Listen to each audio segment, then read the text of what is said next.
Bonjour, bienvenue dans cette vidéo où j'aimerais vous présenter les stages que je propose à titre individuel ou parfois en co-animation, les stages de l'éveil à soi ou les stages oser être soi. Quelle est l'intention de ces stages? Quelle est l'ambition? Quels sont les moyens que je vais mettre en œuvre pour tendre vers ces intentions? Alors l'intention des stages, elle est très claire. Elle est d'une part de mettre en lumière nos croyances inconscientes, à titre individuel ou collectif, ces croyances qui nous limitent dans nos petits personnages, dans, dans nos idées, dans nos opinions. Ce sont des croyances évidemment que l'on a engrangées dans notre enfance, beaucoup dans la petite enfance. Il nous est arrivé des choses plus ou moins traumatisantes et on en a déduit des vérités, ce qu'on croit être des vérités, de toute façon c'est inconscient. Et ces soi-disant vérités, qui ne sont que des pensées auxquelles on croit, nous limitent, nous contraignent et nous empêchent que notre véritable nature se dévoile à nous-mêmes. Donc, mettre en lumière ces fausses croyances, c'est capital. Et même si vous croyez ne pas avoir de croyance, c'est déjà une croyance. Hein. Croire qu'on ne croit en rien, c'est une croyance. Donc je vous promets qu'on en a tous. Et la force du groupe, c'est qu'on va pouvoir les voir plus facilement chez l'autre, parce que c'est une évidence, ça va faire résonance. Et ça, c'est déjà un travail énorme. Euh, L'intention aussi, c'est de mettre en place, créer les conditions idéales pour que chacun puisse se laisser dépouiller de ce qu'il n'est pas, c'est-à-dire son personnage, sa triste condition humaine, sa triste histoire, afin que lui soit révélé par prise de conscience ou par magie, parce que quelquefois ce sont des instants magiques de grâce, des instants de grâce, que chacun puisse accéder un peu plus, ou peut-être dans une grande ouverture, à ce qu'il est en réalité, à l'être qu'il est en réalité. C'est ça qu'on appelle le soi, hein, dans l'éveil à soi. C'est pas s'éveiller au personnage, au plein potentiel de son personnage, comme on pourrait avoir en développement personnel, mais s'éveiller à ce que l'on est en toute vérité. Alors c'est pas rien hein, déjà comme intention, et puis encore plus, hein, parce que quitte à y aller, on y va. Il y a une ambition, j'ai vraiment une ambition dans ces stages, parce qu'il y a plusieurs cursus, c'est d'unifier d'une part le travail thérapeutique et la spiritualité. Pour moi, je ferai sûrement une prochaine vidéo où je vais exposer ça un peu plus, de manière un peu plus profonde, mais ce sont vraiment deux approches qui sont complémentaires. L'une ne se suffit pas à elle-même, pour moi, hein, c'est vraiment ma vision des choses, mais en tout cas c'est celle que je propose avec, dans une grande honnêteté, puisque c'est celle qui, moi, m'a apporté beaucoup. Donc unifier déjà la spiritualité et la thérapie, et puis d'unifier les trois plans que sont le plan humain, le plan de l'âme et le plan divin. Ce que j'appelle le plan humain, c'est la matière. La matière, c'est le corps. Le corps, il n'est pas à nier dans cette aventure ni thérapeutique ni spirituelle. Au contraire, c'est la porte d'accès. Donc on va beaucoup travailler sur le corps, hein, sur l'approche corporelle, donc ça, je développe ça évidemment. Le plan humain, c'est également, donc je l'ai dit, le travail thérapeutique et puis la relation aux autres, c'est-à-dire le plan horizontal. Hein, même si on a une authentique démarche spirituelle, on a souvent des fuites spirituelles qui vont nous appeler, l'ego spirituel, bref, plein de petits pièges dans lesquels il est bon de ne pas tomber ou en tout cas de ne pas rester trop longtemps. Donc le plan humain, il n'est pas à nier dans cette aventure intérieure et spirituelle. Hein, le rapport à l'autre et puis le corps surtout. Hein, même si on n'est pas le corps, on a un corps et ce corps, c'est une porte d'accès, c'est la porte d'accès. Hein, sinon, c'est de la fuite. Le plan de l'âme, ce que j'appelle le plan de l'âme, c'est ce qu'on peut appeler le but de cette incarnation, notre mandat d'incarnation. Qu'est-ce qu'on est venu faire dans cette vie en particulier, hein, dans cette vie que l'on a choisie. On n'a pas choisi la vie du voisin, on a choisi celle-là et il y a bien une intention derrière, il y a un objectif, en tout cas il y a quelque chose, il y a un potentiel à réaliser. Et c'est souvent pas le potentiel auquel on croit. Et souvent, le plan de l'âme, il est confondu avec quelque chose d'encore plus grand. On peut utiliser plusieurs noms, moi que j'appelle le plan divin, ou ce qu'on peut appeler la spiritualité.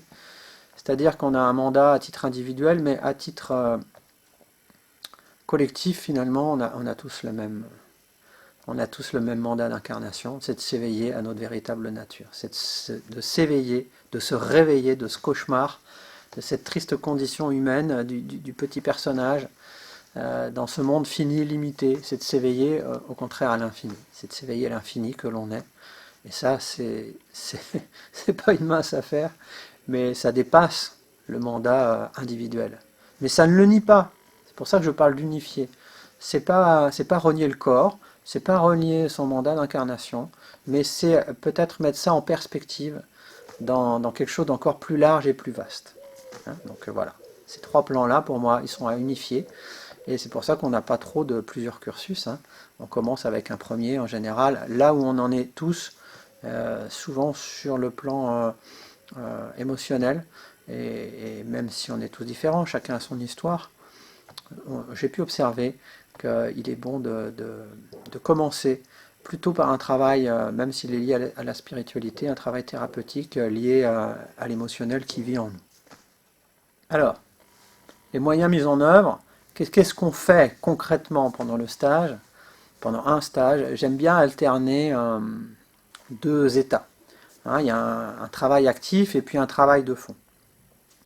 Dans le travail de fond, ça va plutôt être un partage. J'aime bien partager une expérience et une connaissance.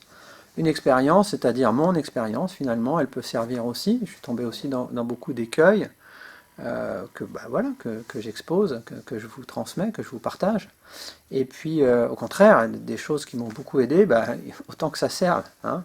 Même si on est tous différents, il y a des choses quand même, il y a des clarifications qui arrivent au bout de plusieurs années, qu'il est bon que finalement vous entendiez. Ça ne veut pas dire que vous n'allez pas tomber dans des pièges.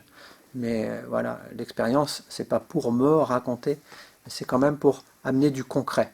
Hein, parce qu'il y a une connaissance aussi, qui est un peu plus universelle, mais amener du concret avec des exemples, c'est toujours plus parlant. Puis ça va vous parler aussi dans votre vie quotidienne. Parce que finalement, je suis un homme ordinaire, je n'ai pas une vie extraordinaire. L'extraordinaire, c'est révélé à l'intérieur de cette vie ordinaire. Et je suppose que vous aussi avez des vies ordinaires. Il n'y a pas besoin de plus que ça pour accéder à quelque chose d'extraordinaire. Voilà, donc ça c'est une expérience. J'aime aussi partager, souvent donner des exemples concrets de l'expérience qu'on peut avoir par la voie du couple, puisque ce chemin, je le partage depuis plusieurs années maintenant avec ma compagne et nos enfants. Et ça c'est du concret, quand je dis qu'on va associer le plan humain au plan divin, spirituel. Tout ça, c'est amené dans la matière, et c'est amené dans le couple, dans la relation aux autres, aux conjoints, aux enfants. Ça aussi, c'est des choses qui sont intéressantes. C'est pas d'aller s'isoler dans une grotte et de méditer toute la journée. Non, non, non, la spiritualité, ça doit s'incarner. Et ça s'incarne au quotidien, avant tout, au niveau du couple. Voilà. Et puis, il y a quelque chose d'un petit peu plus large. J'aime partager aussi une connaissance, puisque finalement, dans toutes ces années de recherche, on aime quelquefois valider des prises de conscience par des connaissances un petit peu plus vastes, et moi celle à laquelle je me réfère, parce que j'estime là où il y a le plus de connaissances, c'est les sages de l'Inde, bien sûr, hein, la non-dualité, l'Advaita Vedanta. Je ne rentre pas trop dans la théorie, mais c'est bien quand on peut mettre en perspective nos petites prises de conscience individuelles sur quelque chose de plus large, parce que voilà, dans ce pays incroyable, il y a depuis des milliers d'années des sages dont le but, dont la vie est consacrée à cette exploration intérieure, plus en plus vaste, plus en plus vaste, plus en plus vaste, et qui ont laissé des traces de ça. Donc cette connaissance-là, elle n'est pas à renier du tout, mais elle est à mettre en perspective avec notre monde occidental et notre vie quotidienne. Donc ça, c'est plutôt un partage, mais voilà, rassurez-vous, parce que moi je l'ai vécu quelquefois, on n'est pas toute la journée assis à écouter le partage. Il y a aussi un travail actif, et ça j'y tiens beaucoup. Alors dans ce travail actif, évidemment, on va passer par le corps. Je vous l'ai dit, hein, la voie du corps. Moi, je suis sophrologue, professeur de tai chi, donc évidemment, le corps, il est important dans ma pratique quotidienne, déjà pour moi, et puis dans ce que je transmets. Donc je vais utiliser des outils, par exemple du tai chi, du qigong ou de la sophrologie, non pas avec un objectif de développement personnel, mais ces outils, ils vont toujours avoir le but de nous ramener, de vous ramener dans votre corps, dans vos sensations corporelles. C'est-à-dire que, par exemple, dans les outils, il y a aussi la méditation. Si on arrive comme ça et qu'on dit, allez hop, on s'assoit, on médite, on arrête de penser, ça va être difficile pour des gens qui n'ont jamais médité. Donc non, on va d'abord passer par des exercices actifs de relaxation dynamique ou de Qigong, que sais-je, pour déjà réveiller ces sensations corporelles. Vous apprendre aussi à pouvoir pratiquer chez vous. Et avant d'aller dans l'intériorité, on réveille d'abord le corps, on réveille les sensations corporelles. Et après, on entre dans une exploration intérieure ou dans un accueil des émotions, par exemple. Donc oui, on va avoir des outils pour de libération émotionnelle, je l'ai dit. On va, pourquoi pas, utiliser aussi la musique. J'ai été musicien et j'ai pratiqué beaucoup la danse, la biodanza. Donc c'est pas tant que ça de la danse, mais laisser le corps se laisser mouvoir, se laisser bouger de l'intérieur par une vibration que nous on appelle musique, et passer comme ça par des états vibratoires différents. Bon, je vous ferai passer par 7 états différents pour que le corps puisse de lui-même soit accéder à un niveau de conscience différent, soit se libérer de certaines entraves. Bref, c'est très très riche. Et évidemment, on aura aussi ce que moi j'appelle de la danse de l'être, mais c'est qu'un mot. On utilisera la musique et pas tant que ça la danse, mais en tout cas l'expression corporelle, ça c'est certain. La nature aussi, j'ai beaucoup été aidé par la nature, c'est à la mode, maintenant on entend parler de sylvothérapie, de ce genre de choses. Eh bien oui, moi aussi je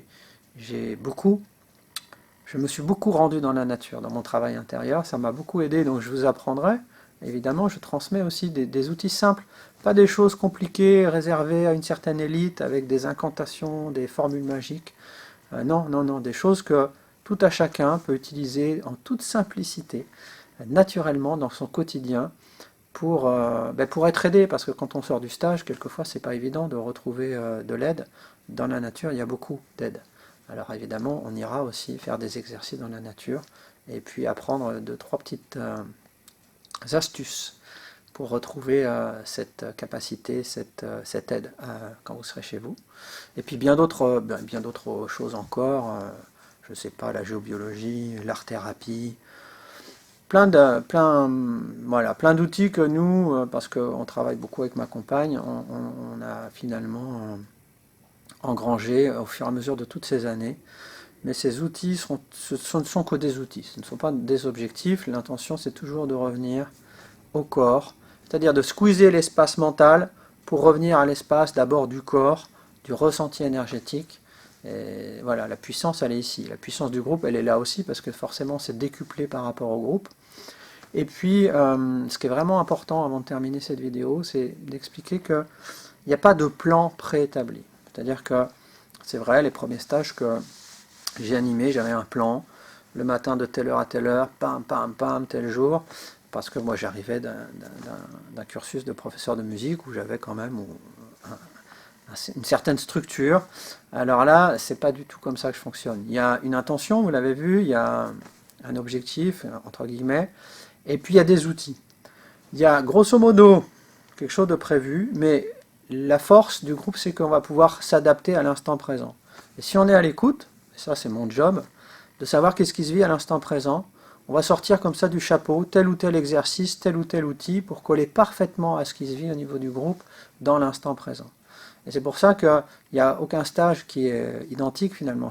Chaque stage est différent parce que malgré les outils qui sont les mêmes, malgré la connaissance et la transmission qui est la même, eh bien en fonction du groupe, de l'instant présent, on va réagir différemment. Ça c'est très important. C'est pas du tout rigide. C'est pas qu'on va faire n'importe quoi non plus. Les outils, on les connaît parfaitement. Mais là où ça va nous emmener, dans quelle profondeur, de quelle façon, ça, finalement, c'est nous tous, ensemble, le groupe, qui allons décider de ça. Alors voilà, pour l'instant, on accueille des groupes qu'on limite à 10 personnes, parce qu'on estime que c'est confortable pour nous. Je vous invite vraiment, si vous sentez l'élan, eh bien, allez voir sur le site déjà, avoir plus d'informations, et puis pourquoi pas m'envoyer un petit texto, un petit mail, ou carrément me téléphoner pour qu'on puisse en discuter un peu plus précisément par rapport à votre cas personnel. Hein, voilà. Je vous dis à bientôt pour une prochaine vidéo.